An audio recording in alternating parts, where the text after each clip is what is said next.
लखमापूर इथं बिबट्याचा मुक्त संचार सुरू असून लखमापूर येथील मोगल वस्तीवर शनिवार 9 ऑगस्टच्या मध्यरात्रीच्या सुमारास भारत दौलत मोगल यांच्या पोल्ट्री फार्ममध्ये 2 बिबट्यांनी प्रवेश केला। याबाबत सविस्तर माहिती अशी की शनिवारी मध्यरात्रीच्या 2 वाजेच्या सुमारास मोगल वस्तीवर असलेल्या पोल्ट्री फार्मच्या शेजारी एका झाडावर 2 बिबटे आढळून आले। बिबट्यांनी झाडावरून पोल्ट्री फार्मच्या पत्र्यावर उडी घेतली। सदरील पत्रे सिमेंटचे होते। त्यावेळी पत्रा तुटल्याने दोन्ही बिबटे थेट पोल्ट्री फार्ममध्ये गेले, परंतु सदरील पोल्ट्री फार्ममध्ये पक्षी नसल्याने सदरील पोल्ट्री मालकाची आर्थिक हानी टळली।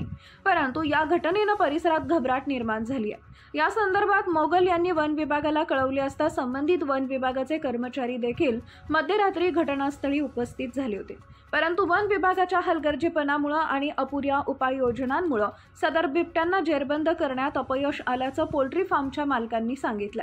या परिसरात ऊसाचं क्षेत्र जास्त असल्याने तसेच नदीकाठचा भाग असल्याने बिबट्यांचा मुक्त संचार बघायला मिळतोय।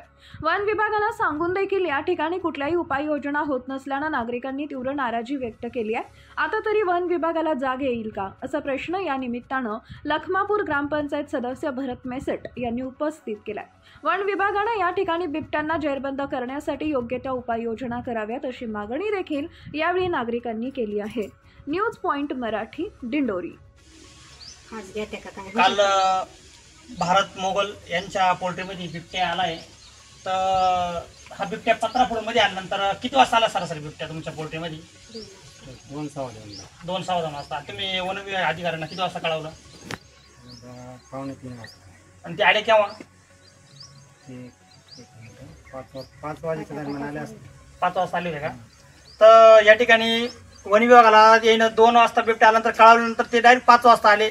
त्याच्यानंतर बिबट्या ज्या मार्गाने पत्रापूरमध्ये आला तिथूनच परत बिबट्या बाहेर गेलाय। तर वन विभागाने याची काळजी घेतली बाहेर होती, त्यांच्या हलगर्जीपणामुळे आज बिबट्या निघून गेलाय। वन विभागाला जर हेच करायला जमत नसेल तर ते ना सामान्य जनतेला सांगावा का तुमच्यापर्यंत तुम्ही त्या बिबट्याचा काय निर्णय घ्या तुम्ही घेऊन टाका। जनता समर्थ आहे निर्णय घेण्यासाठी। हा, आणि तुमचं नुकसान काय काय झालं याच्यामध्ये? आता पत्रे फुटले, पाईपलाईन फुटले आणि भांडे पण फुटले, म्हणजे भरपूर प्रकारे नुकसान केलंय। याच्यावर काहीतरी प्रशासन निर्णय घेऊन गरीब शेतकरी याच्यावर काहीतरी भरपाई देऊन टाकावी आणि प्रशासनाला सुद्धा याच्यावर लक्ष देऊन बिबट्याचा बंदोबस्त लावावा। याच्याआधी सुद्धा तुमच्याकडे बिबट्या आला होता कधी? आला कुठं आले तो बिबट्याच्या आधी? घरात आला। तुमच्या घरात बिबट्या आला होता का? म्हणजे बिबट्याचं वारंवार येणं नाही, याचा बंदोबस्त करणं गरजेचं आहे, जेणेकरून अशी काही हानी होऊ नये, काही नुकसान होऊ नये याची काळजी घ्यावं प्रशासनाने, नाही त्याचा परिणाम फार वाईट होती।